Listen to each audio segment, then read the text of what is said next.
नगे च सुरेन्द्रे च कौशिके पाद संस्पृशि निर्विशेष मनस्काय श्री वीरस्वामिने नमः। आयारो आगम में कहा गया है, एस संसारित्ति पवुच्चति, कि यह संसार कहलाता है। षड्जीव निकाय में 5 स्थावर काय हैं और 1 त्रस काय है। 5 स्थावर काय का होना, त्रस काय का एक ही होना, एक तरफ यों 5 हैं और एक तरफ 1 त्रस काय है। समानता यानी एक तरफ स्थावर तो 5 नाम आ गए, त्रस एक ही नाम आया। मैंने पहले भी कभी बताया होगा कि यों तो 5 और 1 है, वैसे वही मूल बात है, माने एक अपेक्षा से दूसरी अपेक्षा से 3 त्रस हैं, 3 स्थावर हैं। पृथ्वी काय, अपकाय, वनस्पति काय, ये 3 स्थावर हैं। तेजस काय, वायु काय और त्रस काय, ये 3 त्रस हैं। तेजस काय और वायु काय वैसे तो स्थावर हैं, पर गति त्रस, इनको गति त्रस के रूप में वो स्वीकार किया, यानी वे भी त्रस के रूप में एक अपेक्षा से मान्य हुए हैं। क्योंकि हम देखते भी हैं या देखने वाले देखते हैं, अग्नि है वो भी गति करती है, लपटे यूँ ऊपर ज्वाला उठती है, तो यह गति करती है अग्नि, तो गति की अपेक्षा फिर वो भी त्रस है। हवा तो गति करती ही है, हवा तो स्थिर तो कितनी क्या कहीं रहती होगी, बाकी कितनी गति करती है, इसलिए वायु का भी त्रस है। तो 5 और 1, पहली बात तो वो है। दूसरी बात है 3 स्थावर और 3 त्रस। हमारे सन्मति शिक्षण कक्षा के विद्यार्थी संत और शैक्ष साध्वी कक्षा की विद्यार्थी साध्वियाँ, उनको और सभी को भी तत्वज्ञान की यह बात है कि ये 3 त्रस भी, तेजस काय और वायु काय, ये त्रस भी कहलाते हैं। वैसे पृथ्वी काय, अपकाय और वनस्पति काय, यह एक वर्गीकरण है।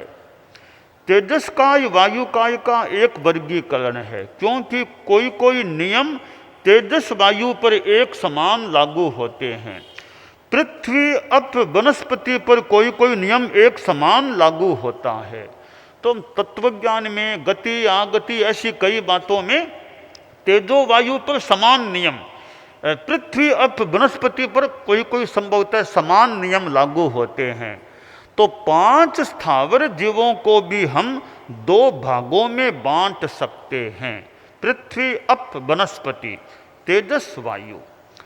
तो 6 जीव निकाय में त्रसकाय, यह द्विंद्रिय से लेकर पंचेंद्रिय तक के जीवों का समूह है।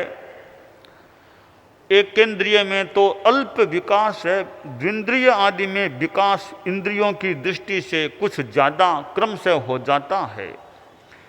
आयारों में यहाँ कहा गया, एस संसारित्ति पवुच्चति, यह त्रसलोक संसार कहलाता है। कि संसार कैसे कहलाता है, बताया गया है कि त्रसकाय के जीव ही संसरणशील होते हैं, गति करने वाले होते हैं। इसलिए गति करने वाले होने की अपेक्षा श्रृंगतौ, श्रृंग धातु तो गति में, संसरणम गमनम, तो गमन संसरण करने वाले होने के कारण त्रसकाय को संसार कहा जा सकता है। वैसे तो सभी सिद्धों के सिवाय सभी प्राणी, थावरकाय भी संसारी प्राणी हैं, पर संसारी में भी त्रस प्राणी ज़्यादा संसारी इसलिए है कि एक भव से दूसरे भव में तो गति खैर होती ही है, उसी जीवन में भी त्रस जीव चलने फिरने वाले, गति करने वाले होते हैं, इसलिए भी ये संसार कहलाते हैं। आगे कहा गया है आयारों में, मंदस्य अभियान ओ, जो मंद आदमी है, अज्ञानी आदमी है, उसके लिए भी त्रसकाय जीव के रूप में प्रत्यक्ष हो सकते हैं। स्थावर काय के बारे में संदेह हो सकता है कि सजीव है या निर्जीव है, जीव है या नहीं। स्थावर काय के विषय में यह संदेह हो सकता है, किंतु त्रसकाय तो स्पष्ट भी कीड़ा मकोड़ा चल रहे हैं, हाथी घोड़ा बकरी गाय आदमी ये सब प्राणी हैं, ये जैन हो नॉन जैन हो सामान्यतः भी ये सब प्राणी हैं, जीव हैं, तो इनमें यूँ सामान्यतः संदेह नहीं होता कि ये जीव हैं या नहीं। जैसे कि स्थावरकाय के प्रति संदेह या अज्ञान या जो भी धारणा हो सकती है कि ये जीव थोड़े ही हैं, ये तो ऐसी चीजें हैं। तो मंद आदमी है, अज्ञानी आदमी है, उसके लिए भी त्रसकाय जीव के रूप में एक सामान्यतया मान्य हो जाते हैं, ऐसा लगता है।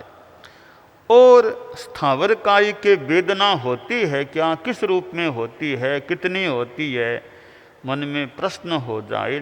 पर त्रसकाय है, उसको कोई कष्ट देने का प्रयास करे, कुछ चुभोए, सुई चुभो दे, कुछ चुभो दे, तो उनकी वेदना तो काफ़ी सुगम सुबोध है कि किसी के सुई आदि चुभोएंगे तो कष्ट होगा, मारेंगे पीटेंगे तो कष्ट हो सकेगा। तो त्रसकाय एक प्रत्यक्ष जीवत्व को अज्ञानियों की दृष्टि में भी, मंदमतियों वाले की दृष्टि में भी वे जीव होते हैं, जीवत्व को धारण किए हुए होते हैं, उनमें चेतना होती है। आयारों में यह प्रथम अध्ययन जो है शस्त्र परिज्ञा, इसमें हम अहिंसा की दृष्टि से विचार करें कि स्थावर जीवों की हिंसा तो मान लें एक जीवन के लिए अनिवार्य सी है, अनिवार्य हो सकती है कि पानी पीना है तो आदमी को पानी पीना, तो अपकाय की हिंसा हो तो हो, अब प्यासा तो कैसे रहे। गर्मी बहुत लगती है तो पंखे बिना तो रहना मान लें, कईयों के लिए मुश्किल हो जाए तो हवा भी, पंखा नहीं तो आदमी ऐसे ही कपड़े आदि से फिर हवा लेने का प्रयास करता है, तो वह भी हिंसा। अब मकान भी बनाना अपेक्षित है तो पृथ्वी काय की भी हिंसा हो जाए। भोजन के लिए चूल्हा जलाए तो अग्निकाय की भी हिंसा की बात। और वनस्पति तो खाने पीने में कितनी काम आती है, अनाज चाहिए भोजन के लिए। तो ये स्थावर जीव हैं, हमारे जीवन को टिकाए रखने में, बनाए रखने में, कुछ साता में रखने के लिए ये स्थावर जीव निकायों का हिंसन, अतिपात, प्राणातिपात होना एक सामान्य बात है। आज भी हम विहार करते हैं, अब रास्ते में वर्षा आ गई तो वर्षा लगती है, हम चलते भी हैं तो हमारे शरीर के योग से अपकाय के जीवों की हिंसा हो सकती है, तो वह भी मान्य है। नदी पार करना हो, संभवतः आजकल तो इतने ब्रिज पुल बन गए होंगे कि वो पानी में पाँव रखने की अपेक्षा भी कोई बहुत ही पता नहीं काम कम पड़ता होगा। हम लोग तो इतने घूमे, पानी नदी को पैरों से पार करने का इतने ब्रिज बने हुए हैं कि मानो अपकाय की हिंसा का काम भी कम पड़ गया चलने के। बिहार के रूप में नदी पार नहीं करना पड़े तो वो हिंसा तो टली, परंतु कहीं प्राचीन काल में तो नदियां पार करना और नौका से भी नदी पार करना, तो नौका से नदी पार करे वहाँ भी जीव हिंसा की बात हो सकती है, पर ये हमें सम्मत है, मान्य है। अर्थात साधुओं के द्वारा भी स्थावर जीव निकाय की हिंसा होती है। अब पंचमी के लिए जाना, हरियाली आ गई तो हरियाली भी लग गई, अंकुरे भी लग गए, तो वो हिंसा भी हमें मान्य है, स्वीकृत है। और कहीं कच्ची मिट्टी भी आ गई, उस पर भी चलना पड़े, वो भी हिंसा मान्य है। तो यों साधुओं के द्वारा भी किसी रूप में स्थावर जीवों की हिंसा तो एक तरह से वो एक सीमा में वो सम्मत के रूप में भी वो हिंसा होती है तो होती है। अब पंचमी को रोकना नहीं चाहिए, जरूरत है तो जाना है तो हरियाली काई पानी सचित लगे तो लगे, पंचमी जा सकते हैं। अब कोई कोई पंचमी को भी रोक ले तो रोक ले, वो तो अलग बात है, बाकी पंचमी जाना सम्मत है। हम स्थविर कल्पी जो साधु हैं तो इनके लिए यूँ स्थावर जीवों की हिंसा होती है तो पंचमी जाना वैसे सम्मत है। तो स्थावर की हिंसा हमारे जीवन के साथ जुड़ी हुई है। अब इसमें अल्पीकरण का तो हालांकि साधु के त्याग है, साधु के सर्व प्राणातिपात बिरमण महाव्रत लिया हुआ है। बड़ी दीक्षा में त्याग होते हैं, सुहमंगवा बाईरंगवा तसंगवा थावरंगवा नेव संयंग पाणे आई वायुजा, सारे तीन कर्ण तीन योग से थावर जीव निकाय के त्याग हैं। परंतु यह भी एक फैक्ट है कि जीवों की का स्थावरों का स्पर्श होता भी है। अच्छाया में व्याख्यान देने के लिए भी जाने की परंपरा है तो अच्छाया में भी जाते हैं। तो ये कई चीज़ें ऐसे सम्मत हैं, परंपरा मान्य है। उनमें स्थावर जीवों की हिंसा मुनि के शरीर से भी हो तो हो सकती है, पर जितना बचा जा सके, गृहस्थों को भी जितना बचा जा सके वो तो बचने का प्रयास हो सकता है। जैसे जमीकंद है, ये लहसुन प्याज शकरकंद गाजर मूलार ऐसी ये कुछ चीज़ें भी छोड़ दे भी, एक जमीकंद है, अनंत काय वाली वनस्पतियां हैं, थोड़े से हिस्से में अनंत जीव, एक शरीर में अनंत जीव, इनका तो मैं सेवन करने से बचने का प्रयास करूं। फिर चतुर्मास है, सावन भादवा है, तो जमीकंद के कम से कम इतनी चीज़ों को तो छोड़ दूं।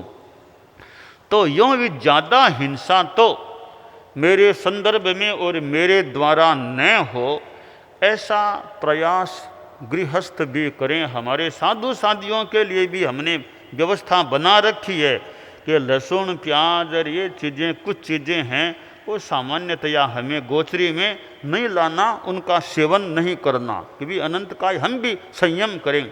तो गृहस्थों से तो ज़्यादा संबंध है इस बात का कि वे भी जितना अनंत काय के सेवन का वर्जन कर सकें और करना चाहिए, उससे हिंसा से भी बचाव हो और त्याग है तो अव्रत भी कुछ कम हो, व्रत भी बढ़े, अव्रत कम हो जाए, व्रत हो जाए त्याग करने से। तो हम स्थावर काय की हिंसा से भी बचने का यथासंभव ध्यान रख सकते हैं, पर त्रस्काय तो स्पष्ट है, वो उसकी हिंसा इतनी जरूरी नहीं है। खाने को तो मान लो वनस्पति चाहिए, तो त्रस्त जीव क्यों चाहिए? वो तो जरूरी नहीं है उनको तो खाना।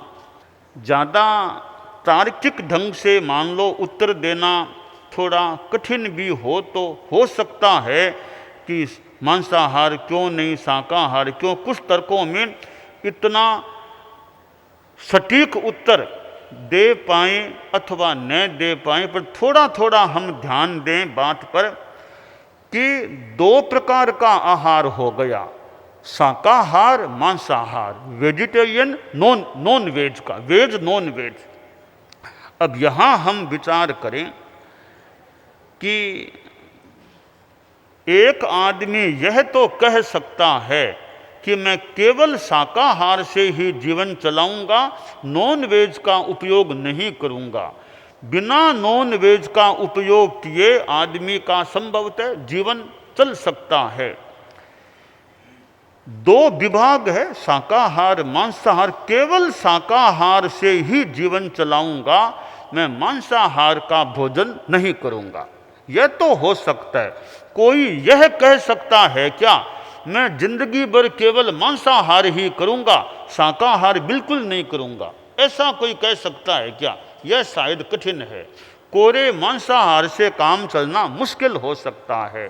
तो मेरा यह कहना है भी दो प्रकार के आहार है, दोनों में हिंसा मान लें, पर शाकाहार वालों को तो एक शाकाहार की हिंसा का ही भागी बनना पड़ा, मांसाहारी को तो मांसाहार शाकाहार दोनों की हिंसा का भागी बनना पड़ सकता। यह एक बात है। दूसरी बात क्या है कि शाकाहार की जो चीज़ें हैं वे कई बार स्वतः अचित हो गई हो सकती है। अब गेहूं है, बाजरा है, मान लो कुछ समय बाद अपने आप उनके जीव निकल गए, वो अचित हो गया। फ्रूट्स हैं, पता नहीं अपने आप ही वो अचित हो गए हो, अब जीव नहीं रहा हो, हमें दिखाई तो देता नहीं कौन जीव है कौन निर्जीव है, तो वे अपने आप भी निर्जीव हो गए हों और हम जब खाते हैं तब उनको निर्जीव अवस्था में खाते हैं, ऐसा भी कहीं कहीं हो सकता है। पर मांसाहार में एक साक्षात प्राणी को मारना पड़े फिर वो भोजन निष्पन्न होता है, तो वहाँ तो एक तो साक्षात हिंसा हो सकती है, और पंचेंद्रिय प्राणी इतना बड़ा प्राणी है, हमारी तरह 5 इंद्रियों वाला प्राणी है, उसको मारना फिर उसके शरीर के भाग को खाना, यह थोड़ा एक साक्षात हिंसा वाला कार्य हो सकता है। हम सिद्ध योगी आचार्य श्री महाप्रज्ञ से प्रेक्षा ध्यान का एक प्रयोग करें। आपको एक प्रयोग कराया जा रहे हैं श्वास प्रेक्षा का। 5 सेकंड में श्वास लेना है, 5 सेकंड भीतर रोकना है और 5 सेकंड रेचन करना है और 5 सेकंड बाहर रोकना है। इस प्रकार 20 सेकंड में एक श्वास। सावधान रहे, श्वास भरे, भीतर रोके, रेचन करें, बाहर रोके, श्वास भरे, भीतर रोके, रेचन करें, बाहर रोके, श्वास भरे, भीतर रोके, रेचन करें, बाहर रोके, श्वास भरे, भीतर रोके, रेचन करें, बाहर रोके। श्वास भरे, भीतर रोके, रेचन करें, बाहर रोके, श्वास भरे, भीतर रोके, रेचन करें, बाहर रोके, श्वास भरे। प्रयोग संपन्न। तो ये ध्यान के बहुत छोटे प्रयोग कराए हैं और इनका स्वयं बार बार अभ्यास करें तो एक अच्छा अभ्यास हो सकता है। ओम आसम।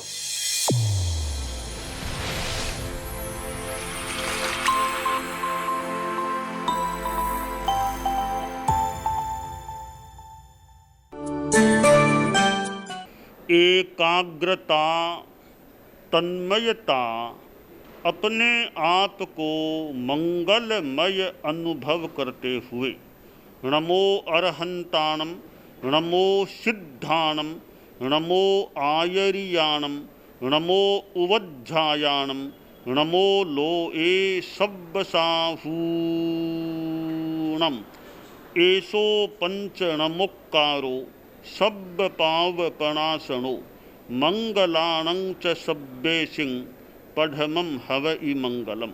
चत्तारि मंगलम, अरहंता मंगलम, सिद्धा मंगलम, साहू मंगलम, केवलिपन्नत्तो धम्मो मंगलम।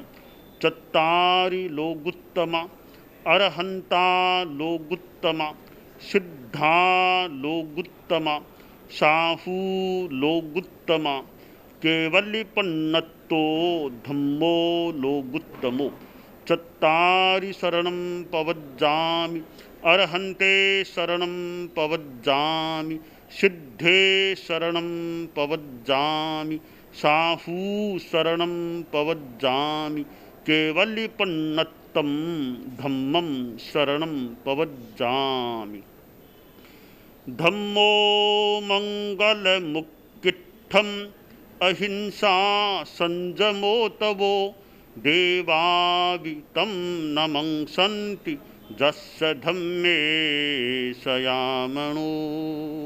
च इत्ता भारहं वासं चक्रवट्टिमहिद्धियो, सन्ति सन्ति करे लोए पत्तो गइमणुत्तरम्। देवदानव गंधर्वा जक्ष रक्षस किन्नरा, बंभयारिं नमंसन्ति दुःकरं जे करन्ति तम्। मंगलं भगवान् वीरो, मंगलं गौतमो गणी, मंगलं स्थूलभद्राद्यः जैनधर्मोऽस्तु मंगलम्।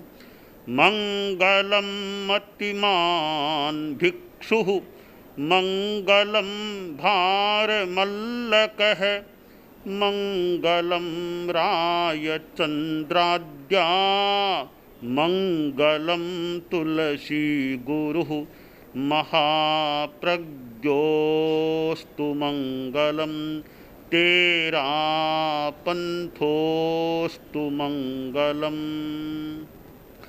विघ्नहरण मंगलकरण, स्वामी भिक्षुनो नाम, गुण ओळख समरण किया, सर अचिंत्या काम। विघ्नहरण मंगलकरण, स्वामी भिक्षुनो नाम, गुण ओळख समरण किया, सर अचिंत्या काम। विघ्नहरण मंगलकरण, स्वामी भिक्षुनो नाम, गुण ओळख समरण किया, सर अचिंत्या काम, सर अचिंत्या काम,